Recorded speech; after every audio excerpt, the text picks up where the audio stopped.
E a palavra que nós vamos estar lendo hoje está lá em 2 Reis, capítulo 6, versículos a partir do verso 12. 1 Reis, capítulo 6, a partir do verso 12. E diz assim: Quanto a esta casa que tu edificas, se andares nos meus estatutos, e fizeres os meus juízos, e guardares todos os meus mandamentos, andando neles, confirmarei para contigo a minha palavra, a qual falei a Davi teu pai, e habitarei no meio dos filhos de Israel, e não desampararei o meu povo de Israel. Assim edificou Salomão aquela casa e a aperfeiçoou. Aleluia.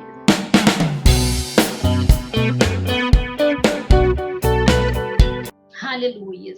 Nós estamos aqui, queridos, diante do cumprimento de uma promessa.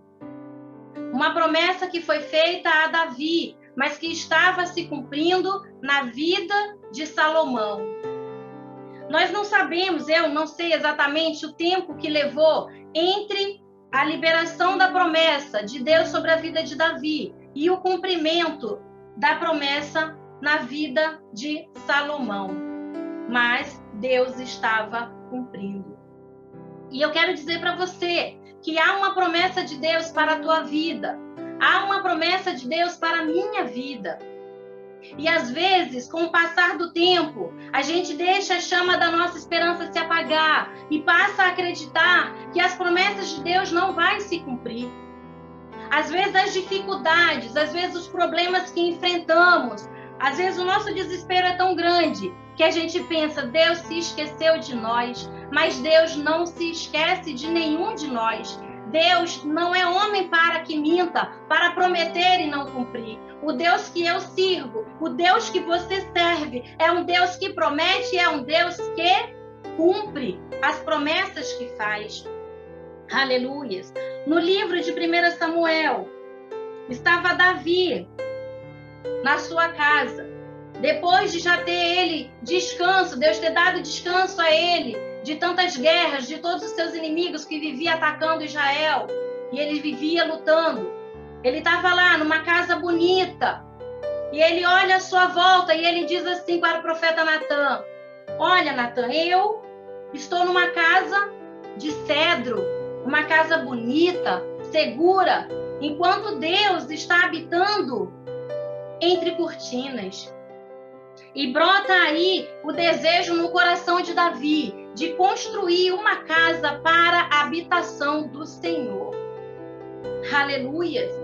Davi não achava justo que ele, como servo de Deus, estivesse num lugar tão bonito, tão seguro, enquanto Deus estivesse habitando no meio de cortinas. A arca de Deus estava entre cortinas numa tenda. E aos olhos de Natã, no primeiro momento, isso parece bom. E ele diz assim: Davi, faça conforme o teu coração, porque Deus é contigo. Havia um desejo verdadeiro e sincero de Davi para construir aquele templo para o Senhor. Mas naquela mesma noite, a palavra do Senhor vem para o profeta Natã e diz assim: olha, Natã, Davi não vai construir uma casa para mim. Aleluia! E Deus questiona, por que Davi quer construir uma casa para mim? Desde o momento em que eu tirei o povo de Israel do Egito, eu habito em tendas, eu habito em tabernáculo. E andei em todos os lugares com eles. Em momento nenhum, eu pedi que construíssem uma casa para mim. Por que Davi quer construir uma casa para mim? Aleluia! E Natã leva essa palavra para Davi. Davi recebeu um não de Deus. E muitas vezes, qual é o posicionamento que nós temos quando nós recebemos uma negativa de Deus? Porque às vezes a gente quer fazer coisas boas para o Senhor, boas para o reino de Deus, mas que não é aquilo que Deus quer que seja feito. Qual é o nosso posicionamento diante disso? Como é que nós nos posicionamos? Será que nós dizemos sim, Senhor? Amém, louvado seja o teu nome, porque tu conheces o amanhã, tu conheces todas as coisas, sabes o que é melhor. Ou será que nós questionamos ao Senhor, achando que a nossa intenção, que o nosso desejo é maior do que a vontade de Deus, é mais importante, é importante demais para que a gente receba um não do Senhor. Davi, mesmo recebendo um não, ele alegrou o seu coração. Ele alegrou o seu coração, porque junto com o não de Deus veio uma promessa. Aleluia. E Davi, e Deus fala a Natã e diz assim: olha, fala ao meu servo Davi, que eu tirei ele da malhada, de trás das ovelhas. Eu o constituí chefe sobre o meu povo. Eu lutei as guerras dele, eu o fiz vencer. O nome que ele tem hoje, fui eu quem fiz o nome dele. Porque em todo tempo eu estava com Davi. Aleluias. E Deus mostra aí para Davi que tudo que ele é, tudo que ele irá se tornar, é porque a presença de Deus é com ele. E eu quero dizer para mim, falo isso para a minha vida e falo isso para a igreja. Tudo que você é, tudo que você vier a ser, não é porque você tem mérito, não é porque você é inteligente, não é porque você é importante, não é porque você tem dinheiro, é porque há a misericórdia de Deus sobre a tua vida, sobre a minha vida. Aleluias! Não fosse pela misericórdia de Deus, o que seria de nós? Aleluias! Pela misericórdia de Deus, nós estamos de pé. Eu vou compartilhar rapidamente algo que aconteceu comigo nos últimos 15 dias. Eu peguei esse bendito vírus, para não falar outra coisa, da Covid. E eu, depois do parto da Lívia, eu não posso ficar com resfriado. Um resfriado me deixa sem conseguir respirar. Eu preciso tomar antibiótico, senão eu não consigo. Quando eu tusso, parece estar partindo tudo por dentro.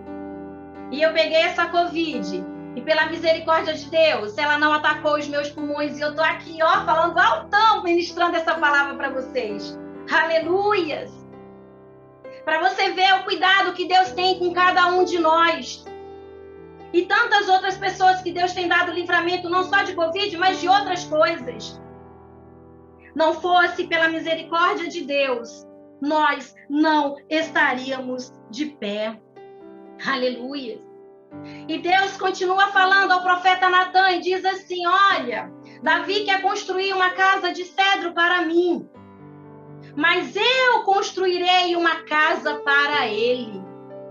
Não uma casa de cedro como ele quer construir para mim, mas uma casa de descendentes, de grandes governantes. Aleluias! E eu estabelecerei o trono dele para sempre. Aleluias! E eu estabelecerei o reino dele para sempre. Aleluia, louvado seja o nome do Senhor. Deus, ele rejeitou o fato do Davi construir o templo, mas Deus não rejeitou a intenção do seu coração. O projeto que nasceu no coração de Davi, Deus aceitou. E prometeu que estabeleceria o reino dele para sempre, que depois que ele morresse, levantaria um filho dele, que o colocaria no seu trono, e seria um reino de paz. E o trono desse reinado seria estabelecido para sempre. E foi. Sabe por quê, queridos? Porque o próprio Filho de Deus vem da raiz de Davi. Aleluias!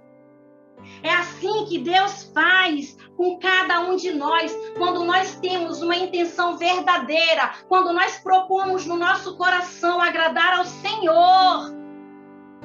Ele nos dá infinitamente mais do que aquilo que a gente está dando para Ele.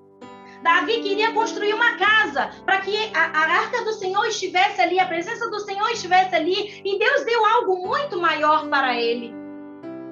E Davi muito se alegrou com isso. Existem projetos que vai nascer no nosso coração, mas que Deus vai escolher outra pessoa para estar executando este projeto. E quando isso acontecer na minha e na tua vida, nós não devemos desanimar, nem questionar a Deus o porquê que nós, que tivemos a ideia, não podemos executar aquele projeto. Nós devemos agradecer a Deus, porque o que vem de Deus é maior do que aquilo que a gente possa dar para Ele. Aleluias! E foi assim que Deus cumpriu esta promessa na vida de Salomão. Mas por que Deus não quis que Davi construísse esse templo para o Senhor? Um homem segundo o coração de Deus, por quê? Então Deus não quis que ele construísse esse templo para ele. O livro de 2 Crônicas, Davi vai estar explicando isso, o porquê que Deus não permitiu que ele construísse.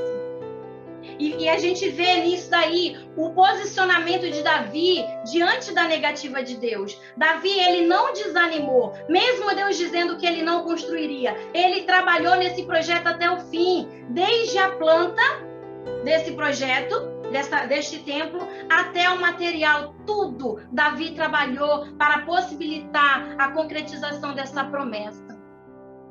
E Deus não permitiu que fosse Davi quem construísse, porque Davi era um homem de guerra. Havia muito sangue derramado pelas mãos de Davi na face da terra. E Deus queria que o templo que fosse dedicado a ele fosse construído por alguém que não tivesse sangue nas mãos.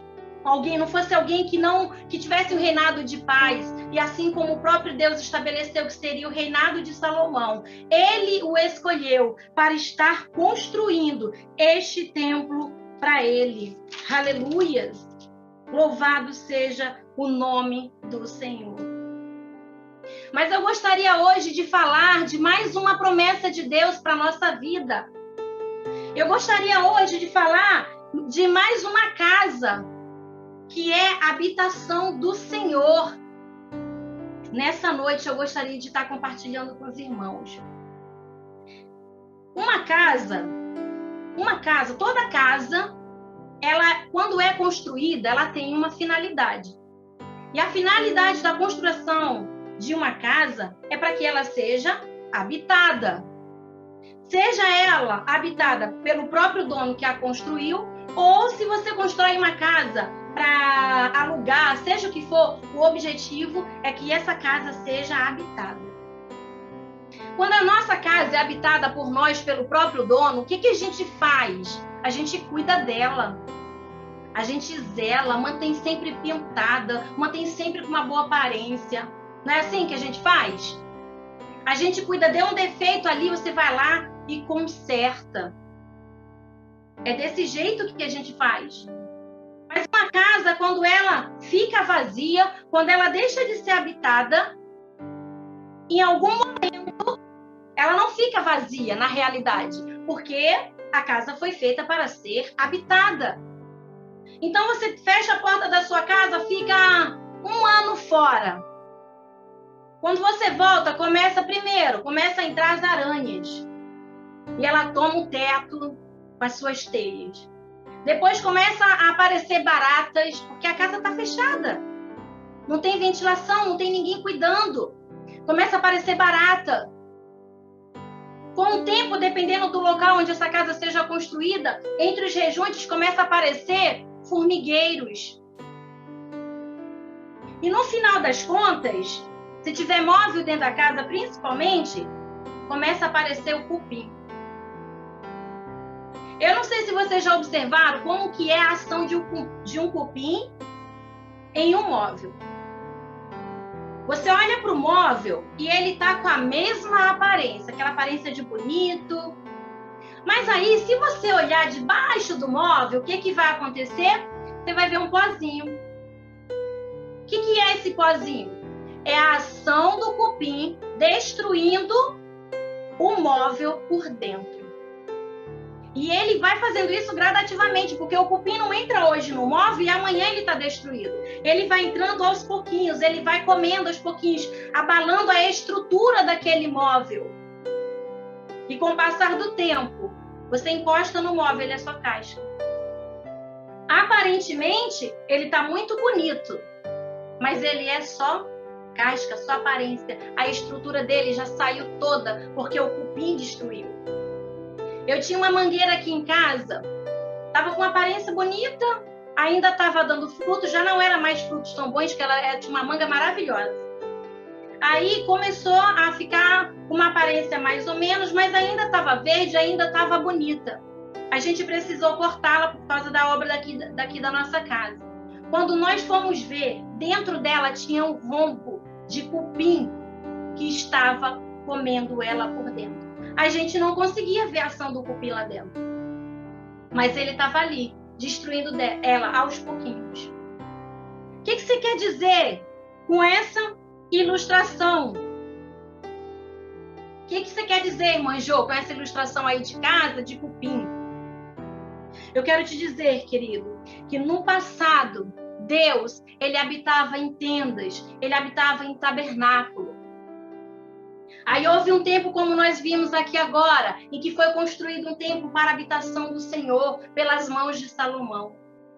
Mas hoje, eu e você somos casa para a habitação de Deus. Porque o Espírito Santo de Deus habita em mim e em você. E é o Espírito Santo de Deus que é a nossa estrutura. É Ele que nos mantém firmes. É Ele que nos mantém fortes. É Ele que zela por nós. É Ele quem cuida de nós. Ele, o Espírito Santo de Deus, é o único habitante que tem que habitar a minha vida e a sua vida, querido. Aleluia! O Espírito Santo tem ciúmes de nós. Nós somos importantes para Ele. Nós precisamos dar lugar.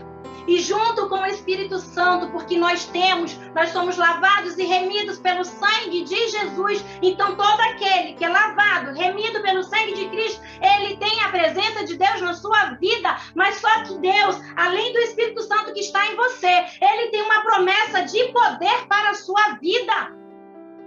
Mas essa promessa, para se cumprir, precisa que você busque. Precisa que você queira.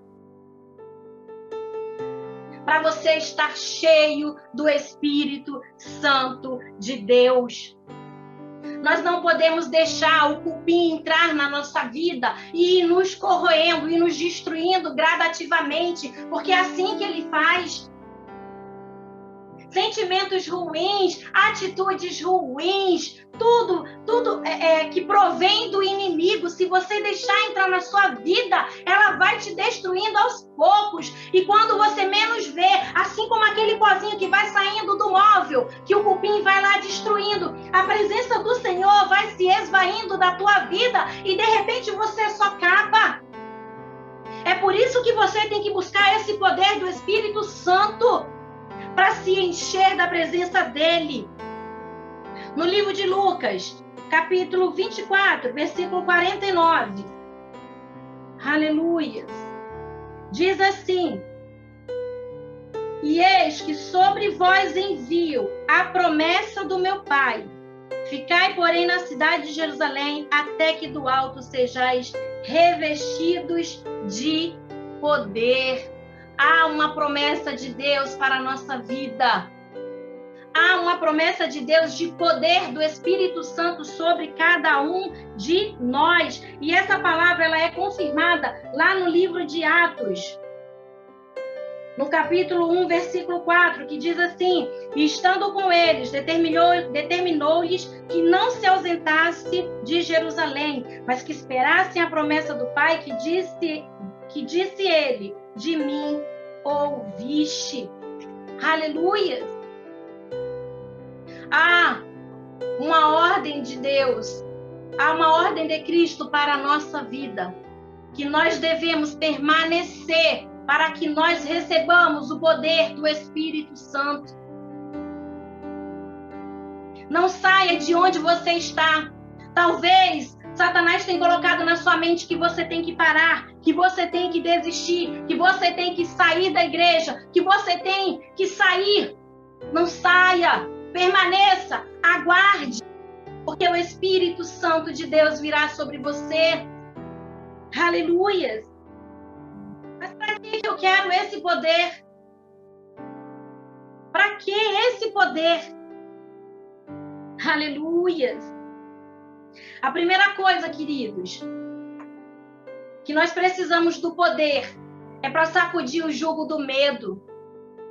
Os discípulos estavam com medo. Naquele momento ali, Jesus havia sido crucificado. Eles estavam sendo caçados, perseguidos. Eles estavam escondidos. Então é necessário que a gente receba poder do Espírito Santo para a gente vencer o medo. E hoje existem cristãos com medo. Com medo de pregar a palavra de Deus. Com medo de assumir que é cristão no seu meio social, porque tem medo de ser discriminado. Existem cristãos com medo de sair de casa. Então nós precisamos desse poder para que nós possamos sacudir o jugo do medo. Nós precisamos de poder para a gente pregar a palavra de Cristo com amor, com intrepidez, ter coragem. Independente se por esse motivo você vai ser perseguido e morto. Nós não podemos temer morrer por Cristo. Nós precisamos defender essa causa, mesmo que isso custe a nossa vida. Então nós precisamos do poder do Espírito Santo, porque sem o poder do Espírito Santo a gente não consegue pregar a palavra de Deus nem para o nosso vizinho, quanto mais sair e pregar, como tantos missionários são perseguidos e mortos nos campos. Nós precisamos de poder para perdoar. Eu não sei você, mas para mim não é fácil perdoar. É muito difícil perdoar quando alguém te fere. É muito difícil perdoar quando alguém é injusto com você. Sabe? E somente com o poder que vem do Espírito Santo é que é capaz de limpar o nosso coração e fazer com que a gente libere perdão para aquela pessoa que nos feriu, para aquela pessoa que nos machucou. Aleluias! Aleluias! Nós precisamos buscar este poder. Nem o próprio Jesus abriu mão desse poder. E ele era o Filho de Deus. E ele é o Filho de Deus. E quando esteve nessa terra, ele buscou esse poder. Uma experiência que mostra isso é quando Jesus ele foi ser batizado. Ele precisava do batismo? Não. Por quê? O batismo de João era um batismo para o arrependimento dos pecados. E Jesus não tinha pecado. Ele não precisava, mas mesmo assim ele foi. E diz a palavra de Deus que depois que ele saiu das águas, os céus se abriu e desceu sobre ele o poder do Espírito Santo em forma de pomba. E ouviu-se uma voz que dizia: "Este é meu filho em quem me comprazo." Uma outra experiência de que Jesus fez uso do poder do Espírito Santo foi quando ele saiu dali e ele foi transportado para o deserto para ser tentado. A Bíblia diz que ele estava cheio do poder do Espírito Santo. E foi lá que ele venceu a Satanás no seu próprio território. Então nós precisamos estar cheios do Espírito Santo para vencer a Satanás.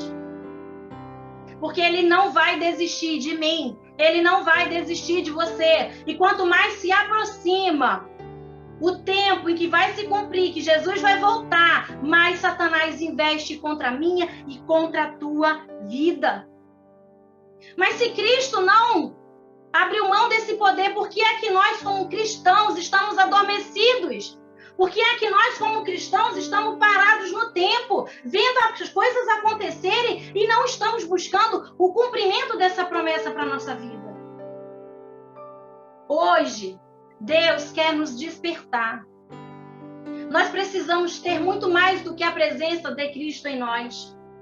Nós precisamos muito mais do que ser salvos. Nós precisamos muito mais do que conhecer a Cristo. Nós precisamos fazer Cristo conhecido. Nós precisamos dessa promessa na nossa vida. Precisamos estar cheio do Espírito Santo de Deus. Os discípulos, eles creram nessa promessa. A Bíblia diz que eles permaneceram em Jerusalém e eles perseveravam unânime em oração e súplicas. Então, para você receber esse poder do Espírito Santo, você precisa orar, você precisa suplicar ao Senhor, você precisa permanecer firme na presença de Deus. Eles creram e eles receberam, porque em Atos capítulo 2, aleluias, essa promessa vem a se cumprir. Aleluias. E diz assim: cumprindo-se o dia de Pentecostes, estavam todos reunidos no mesmo lugar, e de repente veio do céu um som como um vento veemente e impetuoso, e encheu toda a casa em que estavam assentados, e foram vistos por eles línguas repartidas como de fogo, as quais pousaram sobre cada um deles, e todos foram cheios do Espírito Santo e começaram a falar em outras línguas, conforme o Espírito Santo lhes concedia que falassem. Aleluia! A presença do Espírito Santo está aqui nesta noite. A presença do Espírito Santo está aí aonde você está. A presença do Espírito Santo, ele toma todo lugar, onde ele chega, aonde ele aparece. Mas a experiência de estar cheio do Espírito Santo não é para a estrutura de uma casa, ela é individual, é para a tua estrutura, é para dentro de você, é para mim, porque as línguas repartidas como de fogo pousaram sobre cada um. Então nós precisamos buscar para que o Espírito Santo pouse sobre cada um de nós e nós venhamos estar cheio da presença, do poder e do Espírito Santo de Deus. Essa promessa não foi para o tempo de Pedro, não foi para o tempo passado, não. Essa promessa é para hoje. Por que é que estamos perdendo tanto tempo? Essa promessa é para mim, essa promessa é para você. Então receba essa promessa, toma posse dessa promessa e recebe o poder do Espírito Santo. Aleluias! Aleluias! Queridos, reis, rainhas, olha a importância, aleluia. Reis, rainhas habitavam em grandes palácios. Hoje, pessoas importantes, ricas, moram em casas luxuosas, mas olha onde Deus escolheu morar.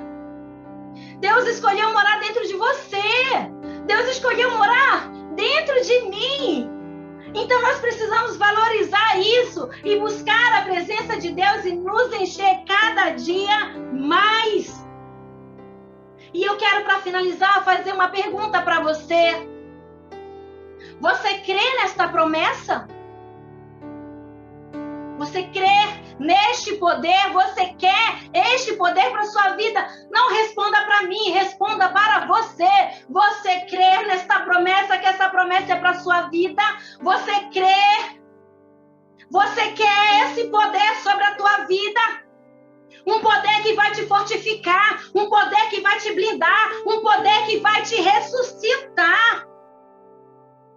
Um poder que vai te dar um galardão lá no céu. Porque se você está cheio do Espírito Santo de Deus, tudo quanto Deus mandar você fazer nessa terra, você fará sem temor.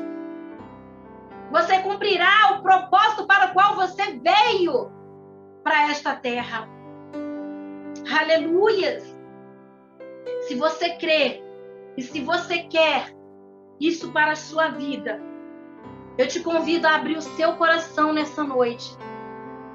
E assim como os discípulos estavam unânimes em oração e súplicas, assim como eles estavam todos reunidos, clamando a Deus por isso, faça isso nessa noite.